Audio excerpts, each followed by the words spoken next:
Audio Jungle. Good afternoon. Here is the national news from BGI TV Current. I am Mofi Regular Lawal. First are the major headlines for the national news. Buhari excludes Ministry of Finance from TSA.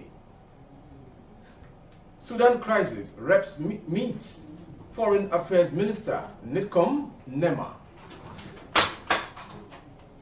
Faan urges illegal occupant to vacate airport land. One shot, 7 others flee as communities clash in Delta. And on sport, Algeria 2023. England battle Morocco for quarterfinal shots. Now the news in detail. With barely 28 days before he leaves office on May 29th, President Muhammadu Buhari has approved the partial exclusion of the Ministry of Finance Incorporated MOFI from the Treasury Single Account TSA.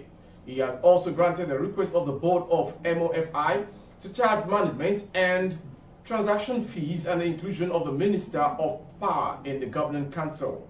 These were contained in a statement issued on Tuesday by Femi Adesina, Special Advisor to the President on Media and Publicity. It said the President will convey the approval at the first Governing Council meeting of the Mofi.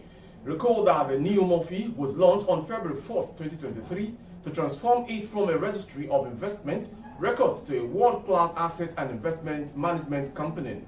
The statement explained that as a government-owned investment company, the President stressed that Mofi must be supported to exercise its responsibility of achieving strong returns on investment while also contributing to the broader economic development of the country.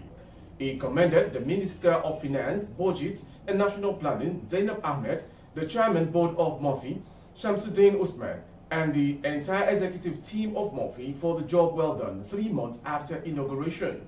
The statement quoted him as saying Mofi's mission is to generate strong risk-adjusted returns, contribute to the well-being of Nigerians, and be a trusted steward of our nation's assets and investment. With a vast portfolio and strategic investment that span across multiple sectors, Mofi has the potential to shape industries, spur innovation, and support economic growth within Nigeria. Going on to the next story. The House of Representatives will meet Foreign Affairs Minister Geoffrey Onyema, officials of Nigerians in Diaspora Commission (NIDCOM) and the National Emergency Management Agency (NEMA) to ascertain the condition of Nigerians trapped by the conflict in Sudan. Speaker Femi Gbadabiamila stated these in an address at the resumed plenary on Tuesday. He said over the last few weeks, the Republic of Sudan has descended into war. Unfortunately, this rapid descent into the carnage of violent conflict has entrapped many Nigerian residents in that country. Efforts are underway to ensure that our citizens resident in the Republic of Sudan, as students, business people, and in other vocations are evacuated quickly and safely.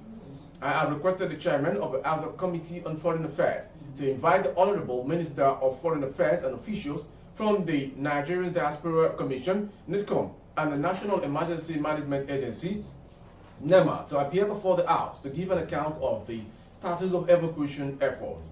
The House is aware of ongoing difficulties with the evacuation efforts and the federal government's response to the development in the Republic of Sudan.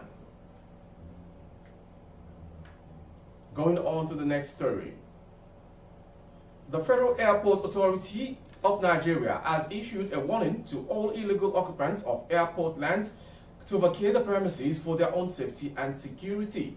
In a statement on Tuesday, the General Manager of Corporate Affairs, Faithful Hope Ubeze, said that 13 houses recently demolished pose dangers to the operations of the Murtala Mohammed International Airport in Lagos State. She said the occupants of these buildings were duly notified of the impending demolitions and intensive awareness campaign through stop work markings and the planting of notice boards within the red zone. In September 2022, Faan wrote to LASG for their cooperation in conducting this exercise in the interest of aviation and communal safety and security. The removal of illegal structures is also scheduled to be carried out at all other airports that have similar challenges.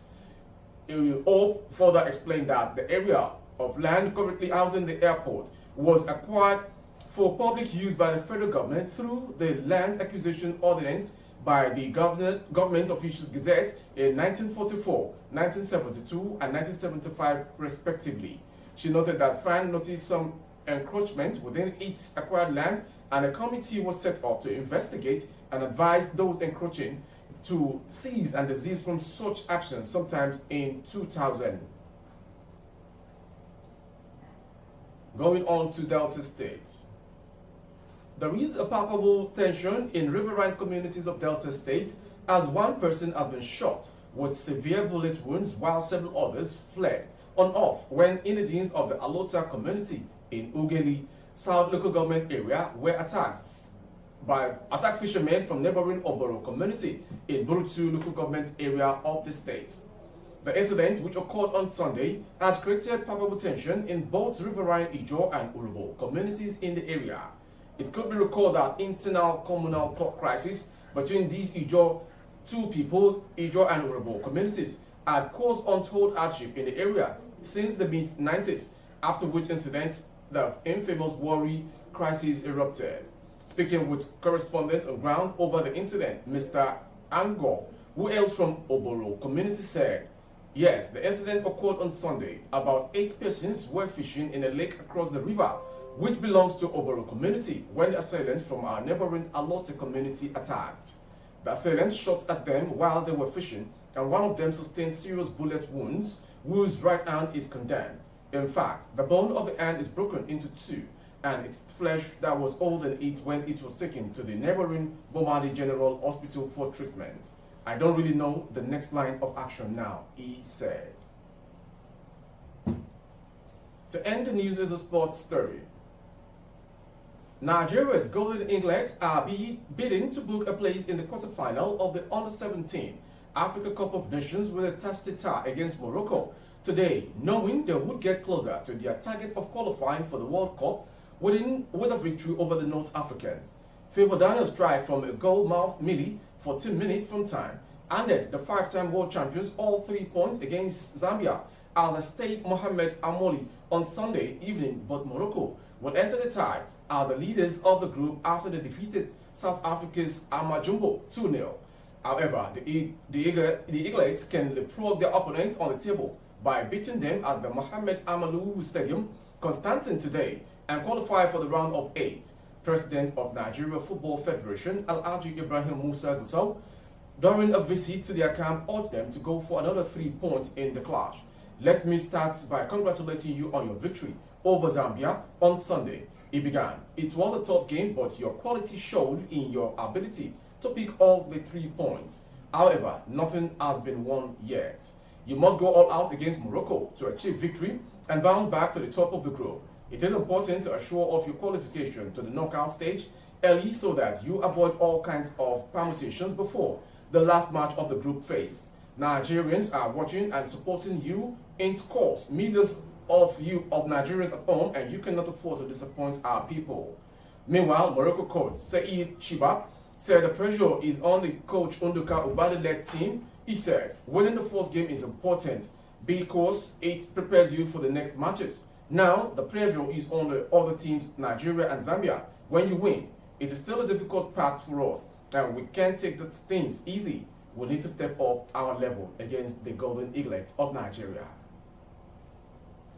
That sports story ends the national news this hour. Before we go, some major headlines. Buhari excludes Ministry of Finance from TSA. Sudan crisis, reps to meet Foreign Affairs Minister, NITCOM and NEMA. Faan urges a legal occupant to vacate airport land. One shot, 7 others flee communities after clash in Delta. And on sports, Algeria 2023. Eaglets battle Morocco for quarterfinal slots. For more updates on YouTube, our handle is BGITV Current. Kindly subscribe and click on the notification bell, select option all to access all of our broadcasts. On Facebook, Bagide Imo with Alawiye Adebayo. Please like and follow the page. For advert placement of your goods and services, coverage of events and functions, please dial the phone number streaming on your screen for advert placements only. Thank you for watching. I am Mofi Rabila Lawal. Good afternoon. Audio Jungle.